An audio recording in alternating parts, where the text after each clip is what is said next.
दोस्तों welcome to my YouTube channel job education with Amit. और ठंड काफ़ी है और आप लोगों से रिक्वेस्ट है कि ठंड में आप लोग बचे रहें। तो ठंड में आप लोग बचे रहेंगे तो आप लोग ठीक रहेंगे और ईश्वर से मनाता हूँ कि आप लोगों का स्वास्थ्य अच्छा रहे ताकि आप लोग हमारे यूट्यूब चैनल पे बने रहें। तो मैं आपको इसके पहले की वीडियो मैंने बताया था कि फॉर्मल लेटर और इनफॉर्मल लेटर में क्या डिफरेंस है, लेटर कितने प्रकार के होते हैं, लेटर कैसे लिखा जाता है। उसी का नेक्स्ट पार्ट है जिसमें मैं बता रहा हूं आपको कि फॉर्मल लेटर के बारे में, कि फॉर्मल लेटर को कैसे लिखा जाता है। इनफॉर्मल के बारे में हमको बताने की उतना आवश्यकता नहीं है क्योंकि 99% जो पत्र लिखे जाते हैं वो फॉर्मल ही होते हैं, है ना। पत्र लिखने की जब आवश्यकता ही पड़ती है तो श्योर सी बात है कि कोई ना कोई आपका पर्पज होगा, तो पर्पज होगा तो आप श्योर सी बात है कि फॉर्मेलिटी में आ जाएंगे, फॉर्मल लेटर लिखेंगे। आप कभी भी अपने पेरेंट्स को आप पैसे मांगने के लिए पत्र आप आजकल तो लिखते नहीं है ना, इसीलिए मैं फॉर्मल लेटर के बारे में बात करता हूं। तो मैं देखिए यहाँ पे स्टेप बाय स्टेप मैं आपको फॉर्मल लेटर के बारे में बताऊंगा लिखने के लिए, बहुत ही आसान तरीके से बताऊंगा कि फॉर्मल लेटर कैसे लिखा जाता है। कोई भी लेटर आप इस मेथड से आसानी से लिख सकते हैं। तो मैंने यहाँ पे एग्जांपल ले लिया है लीव एप्लीकेशन टू प्रिंसिपल। ज़्यादातर गार्जियंस और बच्चे दोनों जो है प्रिंसिपल को या स्कूल में या बहुत सारी जगह पर पत्र लिखते हैं, इसलिए मैं पहले इसी का एग्जाम्पल के रूप में लिया हूँ। ठीक है, तो देखिए जो ऑफिशियल लेटर या फॉर्मल लेटर है ना, ऑफिशियल लेटर जो भी होते हैं वो फॉर्मल लेटर में होते हैं। तो इसका फॉर्मेट जो है पहला नंबर में पहले ध्यान ये देना होता है कि एड्रेस ऑफ द सेंडर, जो भी पत्र लिख रहा है ना। साधारणतः गार्जियन और जो लिखते हैं या मान लेते हैं कि आप स्कूल प्रिंसिपल को छोड़ के कहीं और लिखते हैं तो भी, या प्रिंसिपल को लिखते हैं तो भी आप पहले अपना एड्रेस देंगे। तो मैंने देखिए यहाँ पे एग्जाम्पल भी देते गया हूँ मैं, सेम टू सेम एक पत्र तैयार होता जा रहा है। तो यहाँ पर मैंने एड्रेस लिख दिया 5/6 डिफेंस कॉलोनी कैंट कानपुर, है ना। ये आपका डेट है, जिस डेट को आप पत्र लिख रहे हैं वो डेट यहाँ पर आएगा। तो मैंने डेट लिखा है, यहाँ पे मैंने डेट लिखने का अलग अलग फॉर्मेट लिख दिया है। इस फॉर्मेट में भी आप लिख सकते हैं, कभी कभी ऐसे भी आप लिख सकते हैं या इस फॉर्मेट में भी लिख सकते हैं। ठीक है, कोई भी फॉर्मेट डेट का चलता है। तो ये हो गया एड्रेस ऑफ द सेंडर। ठीक है, उसके बाद डेट मैंने लिख दिया। थर्ड नंबर में 2 से स्टार्ट करते हैं जिसमें रिसीवर का पोस्ट लिखते हैं, करेक्ट। तो मैंने 2 से स्टार्ट किया और रिसीवर का पोस्ट यानी कौन रिसीव करेगा पत्र, आप किसको पत्र लिख रहे हो। तो अगर जो आप प्रिंसिपल को लिख रहे हो, स्कूल में लिख रहे हो तो टू द प्रिंसिपल लिख दिया हूं, है ना। कभी कभी बच्चे लोग क्लास टीचर को डायरेक्ट लिखते हैं तो या तो प्रिंसिपल नहीं लिख सकते हो तो टू द क्लास टीचर लिख सकते हो। अगर जो आपका जो रिसीवर है आप बैंक को लिख रहे हो, है ना, तो टू द ब्रांच मैनेजर लिखोगे आप। ठीक है, उस या फिर आप डिस्ट्रिक्ट मजिस्ट्रेट को लिख रहे हो किसी कंप्लेन के regarding, to the district magistrate लिखोगे फिर उसके प्लेस पे। ठीक है, फिर डिपार्टमेंट का नेम, तो डिपार्टमेंट का नेम सपोज आप प्रिंसिपल को लिख रहे हो तो श्योर सी बात है कोई ना कोई स्कूल होगा, है ना। तो मैंने यहाँ पर स्कूल का नाम डाल दिया आर्मी पब्लिक स्कूल। सपोज आप द ब्रांच मैनेजर लिख रहे होते तो यहाँ पर जो है बैंक का नाम लिख रहे होते, जो भी स्टेट बैंक ऑफ इंडिया या पंजाब नेशनल बैंक, जो भी बैंक का नाम है। उसके बाद यहाँ पर सिटी नेम लिखा जाता है, तो जहाँ भी वो आपका स्कूल है जिस एरिया में पड़ता है उसका नाम आप लिखोगे। फिर उसके बाद सिटी का नाम लिख दिया हमने। उसी तरह से बैंक रहता है अगर जो आपका, तो बैंक का एड्रेस जो भी है जहाँ का होता वो बैंक का एड्रेस और सिटी का नाम लिखते हैं। नेक्स्ट जो है सबसे इंपॉर्टेंट टॉपिक जो है इसमें वो सब्जेक्ट पे ध्यान देना है आपको, है ना। कोई भी लेटर, फॉर्मल लेटर तो खास करके, कोई भी लेटर बिना सब्जेक्ट का लेटर हो ही नहीं सकता। अगर जो कोई आपने पत्र लिखा, सपोज एग्जाम में लिख रहे हैं कोई भी स्टूडेंट लोग, 5, 6, 7, 8, 9, 10 के बच्चे एग्जाम में लिख रहे हो या कोई गार्जियन लिख रहे हो कोई फॉर्मल लेटर, ऑफिशियल लेटर, तो आप सब्जेक्ट नहीं डालोगे तो लेटर समझ जाइए कि आपका अधूरा हो गया, है ना। तो सब्जेक्ट डालना बहुत जरूरी है। अब सब्जेक्ट में हमेशा ध्यान रखो कि सब्जेक्ट बिल्कुल ब्रीफ होना चाहिए, कॉन्सिस होना चाहिए, यानी कि ज्यादा लंबा सब्जेक्ट नहीं, ऐसा नहीं कि 3 लाइन में हम सब्जेक्ट ही लिख दिए, नहीं, बिल्कुल शॉर्ट सब्जेक्ट लिखो। और मेन जो पर्पज है आपका लिखने का, जो मेन पर्पज है, जो पत्र आप लिख रहे हो उसका जो मेन पर्पज है ना, वो आप लिखोगे, पर्पज ऑफ द राइटिंग।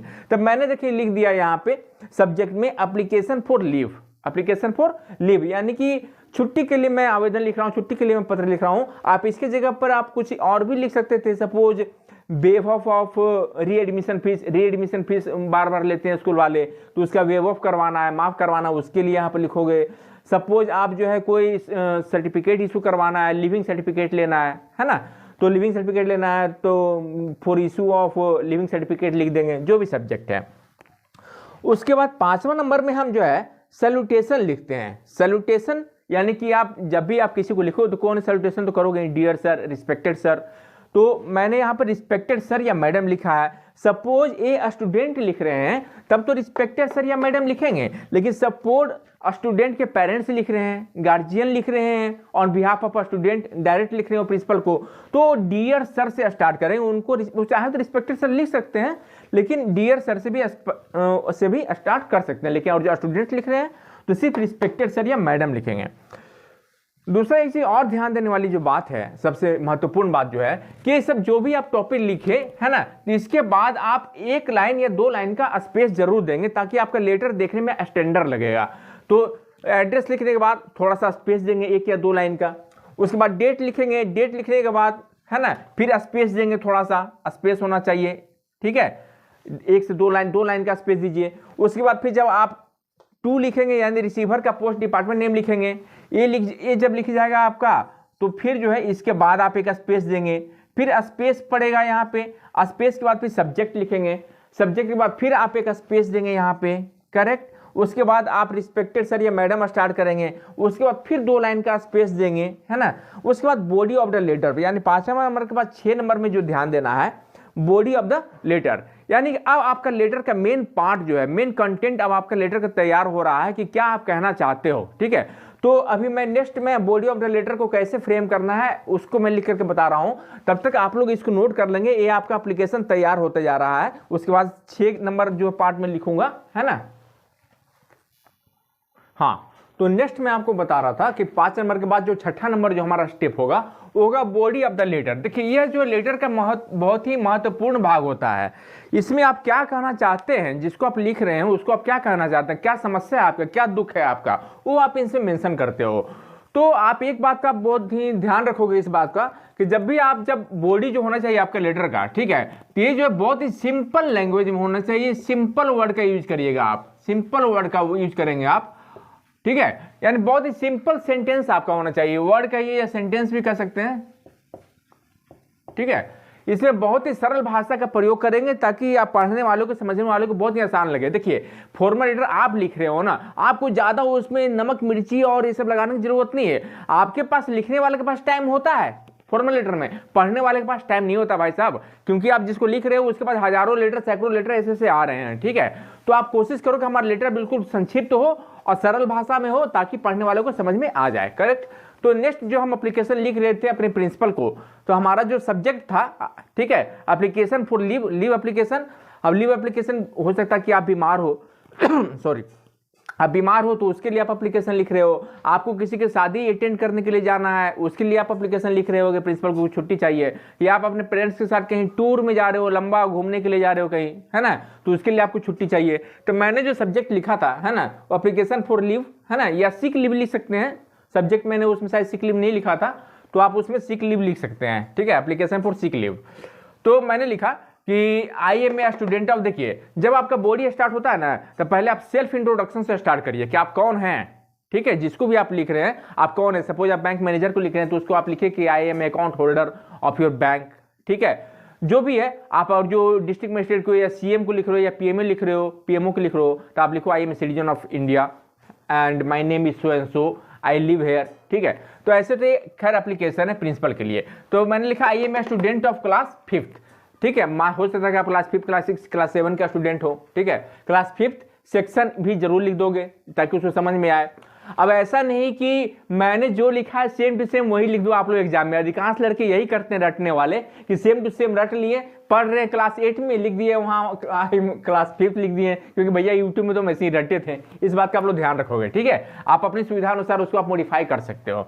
तो क्लास 5th लिख दिया, सेक्शन ए लिख दिया। I beg to state that, यहां तो आपका इंट्रोडक्शन हुआ, पहला लाइन में जो हुआ आपका सेल्फ इंट्रोडक्शन हुआ। अब आप समस्या पर आ रहे हो, तो I beg to state that I am not in a condition to come to the school.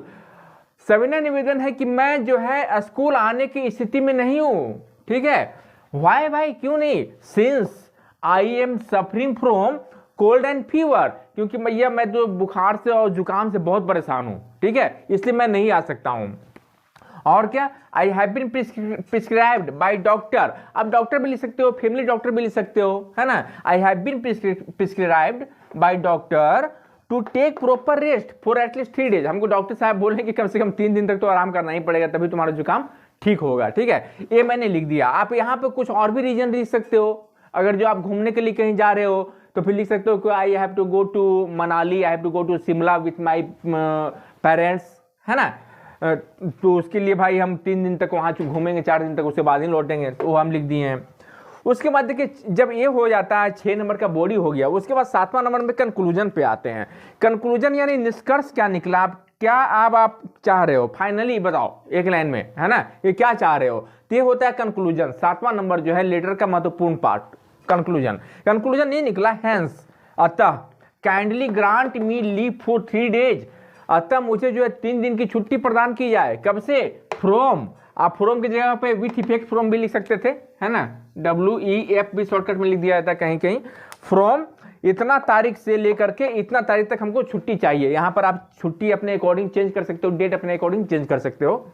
I shall be grateful to you, ठीक है, मैं आपके जो है आभारी रहूंगा इसके लिए, है ना, इस तरह से लिख देते हैं। उसके बाद 8वां नंबर में क्या करते हैं, क्लोजिंग करते हैं। अब हम लेटर को क्लोज कर रहे हैं तो क्लोजिंग में थैंकिंग यू करते हुए हम लोग क्लोज करते हैं। थैंकिंग यू जरूर लिख देना चाहिए लास्ट में, ठीक है, बहुत ही आसान सा वर्ड है थैंकिंग यू। उसके बाद फिर 9 नंबर में क्या करते हैं भाई, तो 9 नंबर में इसके नीचे है ना, अभी 9 नंबर में आप जो है ऊपर लिखने की जरूरत नहीं है, आप लिख सकते हैं योर्स ओबीडियंटली, है ना, योर्स ओबीडियंटली लिख सकते हैं। योर्स सिंसियरली लिखने की जरूरत नहीं है, ठीक है, क्योंकि सिंसियरली जो है हम लोग पेरेंट्स वगैरह के लिए यूज करते हैं। योर्स फेथफुली लिख सकते हैं, अभी मैं उसको बता रहा हूं, देखिए ऊपर। अब आप जब लास्ट स्टेज पे पहुंचोगे लेटर में तो क्या करना है, तो हम लोग लास्ट में लिखते हैं योर्स ओबीडियंटली या योर्स फेथफुली, स्टूडेंट के लिए, मैंने इसीलिए लिख दिया यहाँ पे स्टूडेंट के लिए, है ना, ऐसा नहीं कि पेरेंट्स लिख रहे हो तो ये नहीं, पेरेंट्स के लिए मैंने यहाँ लिख दिया है। और जो पेरेंट्स लिख रहे हो एप्लीकेशन प्रिंसिपल को अपने बच्चे के बिहाफ पर, तो वो लिखेंगे योर्स सिंसियरली, अपना नाम लिख देंगे, फादर ऑफ लिख देंगे और बच्चे का रोल नंबर सेक्शन जो भी है वो लिख देंगे। लेकिन बच्चा खुद और जो लिख रहा है प्रिंसिपल को, है ना, स्कूल में, तो लिखेगा योर्स ओबीडियंटली या योर्स फेथफुली। ऐसा नहीं कि दोनों लिख दे, गलती से दोनों नहीं लिखना है, दो में से जो भी एक अच्छा लगे वो लिख सकते हैं आप। फिर बच्चा अपना नाम लिखेगा यहाँ पे, जो भी स्टूडेंट का नाम है, फिर क्लास एंड सेक्शन जो भी है उसका, क्लास 8 है तो 8 लिख देगा, सेक्शन बी है तो बी लिख देगा, जो भी है, रोल नंबर अगर जो कुछ वो है तो वो भी लिख देगा। तो इस तरह से आपका लेटर जो है बहुत ही आसानी से हो गया। मैं आपको देखिए लिख करके एक लेटर का फॉर्मेट में अटैच कर दे रहा हूं, ठीक है, 2-3 एप्लीकेशन में अपने हाथों से लिख करके अटैच कर रहा हूं, उसको आप देख करके चाहे तो आप कॉपी कर सकते हैं, उसी तरह से आप लेटर लिख सकते हैं। तो दोस्तों हमारा वीडियो आप लोग को अच्छा लगे तो प्लीज आप लोग हमारे वीडियो को सब्सक्राइब करिए और लाइक करिए। और जो भी हमारा लाइक सजेशन आप लोग हमसे क्या जानना चाहते हैं, क्या पढ़ना चाहते हैं, तो कमेंट बॉक्स में जरूर आप कमेंट करेंगे। Okay, bye.